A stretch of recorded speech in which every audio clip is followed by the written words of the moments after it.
Hello everyone. मैं हूं अमित। और आज हम लोग बात करने वाले हैं केंद्र राज्य संबंधों में प्रशासनिक संबंधों की। पिछले वीडियो में हम लोगों ने विधायी संबंधों की बात करी थी।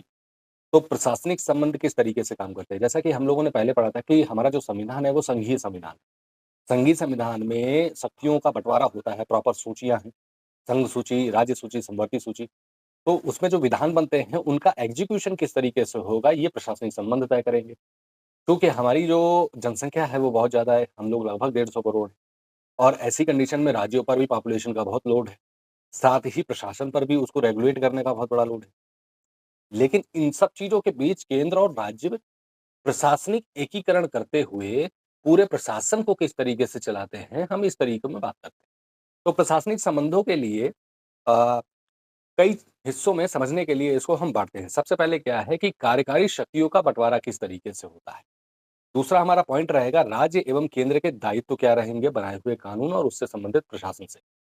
राज्यों को केंद्र के निर्देश किस तरीके से देते, कार्यों का परस्पर प्रतिनिधित्व किस तरीके से होगा, केंद्र व राज्यों के बीच सहयोग किस तरीके से बनेगा, अखिल भारतीय सेवाएं, लोक सेवाएं, जो राज्य की लोक सेवाएं हैं उनसे संबंधित, न्यायिक एकीकरण किस तरीके का व्यवस्था रखता है, किस तरह से किया जाता है, आपातकालीन अवधि में किस तरीके से केंद्र और राज्य के संबंध रहेंगे, और इसी से संबंधित जो दूसरे भी प्रावधान।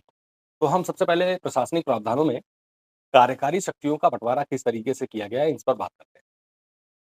अनुसूची 7 भाग 11 आर्टिकल 256 से 263 में प्रशासनिक संबंधों की चर्चा की गई है। इसमें कार्यकारी शक्तियों का बंटवारा किया गया है। जैसा कि हमें पता है कि संसद जब कोई कानून बनाती है तो वो पूरे देश पर लागू होता है। लेकिन कानून बनाने के बाद उसका एग्जीक्यूशन किस तरीके से किया जाएगा वो स्टेट पर निर्भर करता है कि स्टेट किस तरीके से उसका एग्जीक्यूशन करेगी, पूरी तरीके से अनुपालन करना होता है उसका।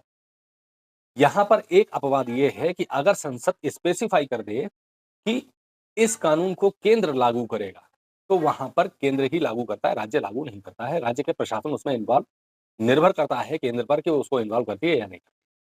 किसी संधि या समझौता, कोई अंतर्राष्ट्रीय समझौता होता है, तो केंद्र जो है राज्य को निर्देश देता है कि इस पर्टिकुलर समझौते को अपने राज्य में लागू करिए। ये एक तरीके का निर्देश भी है, उसको लागू करना पड़ेगा, ठीक है? यानी बाध्यकारी होता है।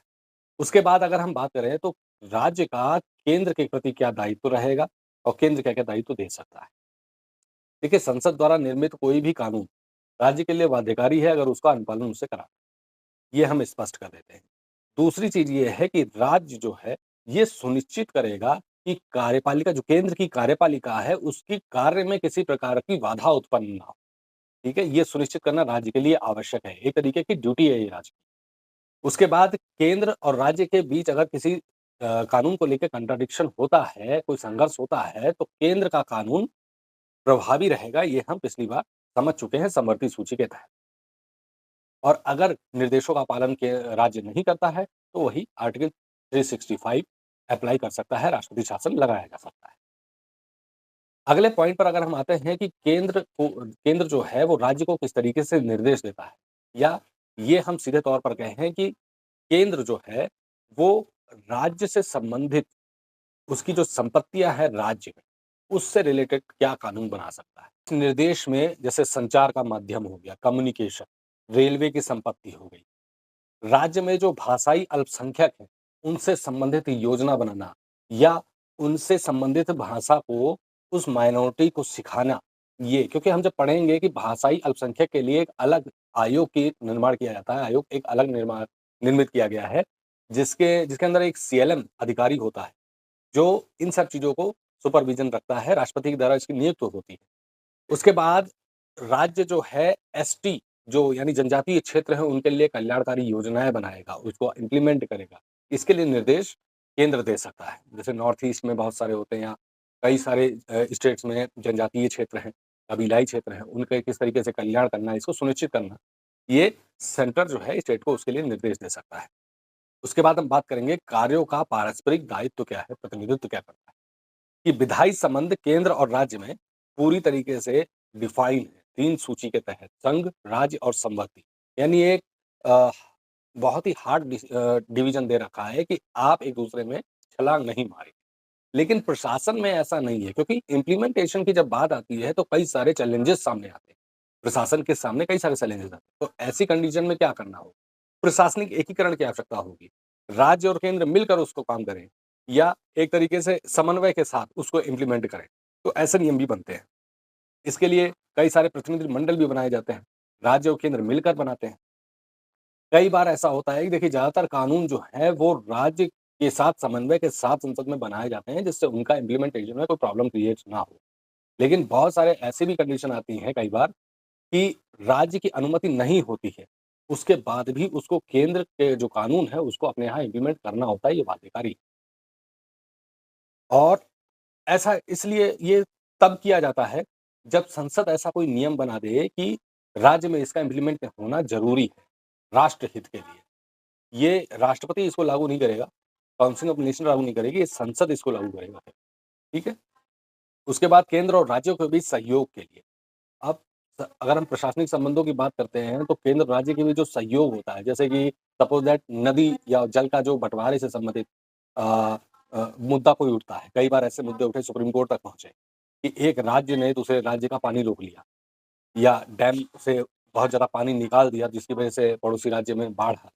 तो ऐसी कंडीशन में भी जो कोऑर्डिनेशन है, अब वो केंद्र उसके लिए निर्देश जारी कर सकता है। उसका प्रयोग किस तरीके से होगा, उसका वितरण किस तरीके से होगा, उस पर नियंत्रण कैसे रखा जाएगा, इसके लिए भी निर्देश जारी कर सकता है। अंतर्राष्ट्रीय परिषद अंतर्राज्यीय परिषद बनाई गई हैं, जिससे राज्यों के बीच और केंद्र के बीच एक कोऑर्डिनेशन समन्वय बैठ सके। केंद्र और राज्य जो अ, अखिल भारतीय सेवाएँ हैं या उससे संबंधित रिकॉर्ड्स हैं, न्यायिक प्रक्रियाओं का संचालन, इनसे संबंधित या राज्य को केंद्र की कोई ज़मीन की आवश्यकता है, भूभाग की आवश्यकता है, तो केंद्र उसको दे सकता है। इस तरीके का सहयोगात्मक व्यवस्था रहती है। अब अगर हम बात करते हैं अखिल भारतीय सेवाओं की, देखिए अखिल भारतीय सेवा आईएएस, आईपीएस और आईएफएस होते हैं, इंडियन फॉरेस्ट सर्विस। बहुत सारे लोग कन्फ्यूज़ होते हैं इंडियन फॉरेन सर्विस को लेके, भारतीय विदेश सेवा। भारतीय विदेश सेवा केंद्र की सेवा है, वो अखिल भारतीय सेवा के अंतर्गत नहीं आती है। एक तरीके से वो सेंट्रल गवर्नमेंट की सर्विस है। अखिल भारतीय सेवाओं में मुख्यतः जो आती हैं वो आईएएस, आईपीएस और आईएफएस आती हैं। अब इसमें जो तत्कालिक नियंत्रण होता है वो स्टेट गवर्नमेंट का होता है इन सेवाओं पर। ये इनसे जो अधिकारी आते हैं, जैसे हमारे यहाँ डीएम वगैरह ये सब आईएएस जो भी अधिकारी यहाँ पर राज्य के अंतर्गत नियुक्त किया गया। लेकिन इसका पूर्ण नियंत्रण केंद्र के पास होता है, क्योंकि ये एक तरह से कह सकते हैं कि केंद्र के एजेंट है जो स्टेट में काम कर रहे हैं, ठीक है? और जब आपातकाल वगैरह ये सब चीज़ें लगती है 352, 356, 360 तो ये केंद्र के निर्देश से काम करना शुरू कर देते हैं, फिर उनको राज्य के निर्देश मानना बाध्यकारी नहीं रह जाता है। उद्देश्य क्या है? उद्देश्य इसका ये होता है कि राज्य को या केंद्र के द्वारा उच्च स्तरीय प्रशासन व्यवस्था मिल सके, प्रशासनिक एकीकरण बढ़े और सामूहिक हित कलेक्टिव जो इंटरेस्ट है वो कंप्लीट हो सके, उनका समन्वय और सहयोग मिले, ठीक है? तो इसलिए सेंटर और राज्य के बीच में प्रशासनिक संबंधों को एस्टेब्लिश किया जाता है। अब राज्य में भी लोक सेवा आयोग की आवश्यकता पड़ती है। राज्य में लोक सेवा आयोग की आवश्यकता पड़ती है तो ऐसी कंडीशन में क्या किया जाता है, जो अध्यक्ष होता है उसकी नियुक्ति राज्यपाल करता है, लेकिन उसे पदमुक्त राष्ट्रपति ही कर सकता है, ठीक है? ऐसा इसलिए है कि जो अध्यक्ष है वो पॉलिटिकल इन्फ्लुएंस ना हो। वो ऐसा कोई कार्य ना करे जैसे पर्टिकुलर पार्टी के जो लोग हैं उनको वो अपॉइंटमेंट देने लगे, सरकारी जॉब देने लगे, इसलिए इसका ऐसा किया जाता है। उसके बाद संयुक्त राज्य की लोक सेवा आयोग बना सकता है। जैसे कई राज्य मिलकर अनुरोध करें कि जो हमारे सर्विसेज़ की जो वैकेंसीज़ हैं, उसको भरने के लिए एक संयुक्त राज्य लोक सेवा आयोग के गठन करिए। जिससे ये जो बर्डन है, जो भर्तियाँ हैं, वो संयुक्त रूप से कई स्टेट के लोगों के द्वारा की जा सके। जैसे यूपी की, बिहार है और राजस्थान है। इन जगहों मान लीजिए कि यूपी, राजस्थान, बिहार और मध्य प्रदेश चारों ने मिलकर केंद्र से कहा कि एक संयुक्त राज्य की एक आयोग बना दीजिए, जिससे जो है वहाँ की जो सर्विसेज़ हैं, हम इकट्ठा सभी राज्यों के नागरिकों का जो स्टूडेंट है, कॉम्पिटिटर्स हैं, उनका एग्ज़ामिनेशन ले लें और उनमें से लड़कों को निकाल के या व्यक्तियों को निकाल के वो अपनी सर्विस के लिए अपॉइंट कर सकें। तो ये एक संयुक्त कलेक्टिव होता है। इसका अध्यक्ष हमेशा राष्ट्रपति चुनता है। जैसे स्टेट में अगर स्टेट पब्लिक सर्विस कमीशन है, तो राज्यपाल करेगा, लेकिन संयुक्त अगर है, तो राष्ट्रपति करता है। उसके बाद राज्यपाल के अनुरोध पर और राष्ट्रपति की मंजूरी पर यूपीएससी भी ऐसी भर्तियाँ कर सकता है, ठीक है? लेकिन इसके लिए राष्ट्रपति की मंजूरी लेना आवश्यक होता है। वो राज्य के लिए कार्य कर सकता है, ठीक है? उसके बाद राष्ट्रपति की मंजूरी के बाद यूपीएससी ऐसी योजनाएँ चला सकता है जिसमें संयुक्त भर्ती वो कई राज्यों के लिए कर सकता है। अब आते हैं आपातकालीन जो अवस्था होती है उसके अंदर केंद्र किस तरीके से राज्य के साथ व्यवहार करता है। देखिए, जब भी 352, 356 और 360 अप्लाई होता है, तो सबसे पहला जो चीज़ है, केंद्र का अपना एक दायित्व है कि पर्टिकुलर राज्य का संरक्षण करे, सबसे बड़ी चीज़। जैसे कि 352 अप्लाई हुआ, आप कारगिल वॉर पे चले जाओ। कश्मीर पर अटैक हुआ, एक स्टेट है, ठीक है? उस समय था स्टेट। केंद्र ने अपनी आर्मी भेजी, भारत ने, इंडियन आर्मी पहुँची, वहाँ पर दुश्मनों को मारा, वापस उस एरिया को कैप्चर किया जिस पे दुश्मनों ने कब्ज़ा किया था। तो ये कहीं न कहीं क्या है, संरक्षण है। तो यहाँ पर केंद्र का एक बहुत बड़ा दायित्व बनता है कि जब भी 352 आए, तो सबसे पहले राज्य का संरक्षण होना आवश्यक है। लेकिन यहाँ पर सख्ती भी बढ़ती है। सख्ती किस तरीके की, राज्य सूची में कोई नियम बनाना हो तो केंद्र बना सकता है। 356 में भी यही है, 360 में भी यही है कि 360 जब अप्लाई होता है, तो राज्य में अगर धन विधेयक प्रस्तुत किया जाता है, कोई वित्त विधेयक प्रस्तुत किया जाता है, तो पहले राष्ट्रपति की मंजूरी होना आवश्यक होती है। ठीक है? अब अगर आप अन्य उपबंधों की बात करते हैं, तो जैसे कि अनुच्छेद 355 की बात करें, तो 355 में इसी बात को डिफाइन किया गया है कि केंद्र किस तरीके से राज्य को संरक्षण देगा, बाहरी ताकतों से। और ये सुनिश्चित करना कि राज्य में जो राज्यपाल हैं, उसकी नियुक्ति राष्ट्रपति के द्वारा की जाती है। राज्यपाल केंद्र का एजेंट है, ऐसा कहा जाता है। हालाँकि वो महामहिम है, उनके बारे में इस तरीके से नहीं कहना चाहिए, लेकिन है जो रियलिटी।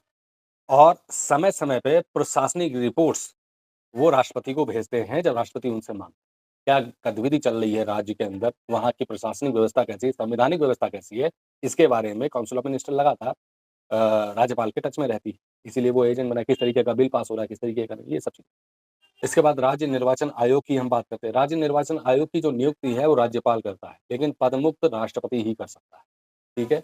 ये भी उसी तरीके से है कि जो राज्य का निर्वाचन आयुक्त है, वो पॉलिटिकल इन्फ्लुएंस में ना आए या किसी पार्टी के दबाव में काम ना करे। इसी तरीके से इस सहयोग को और बढ़ाने के लिए संविधान में गैर संवैधानिक निकाय का भी निर्माण किया गया, जिससे सेंटर और स्टेट के बीच में प्रशासनिक संबंधों को और अच्छा किया जा सके।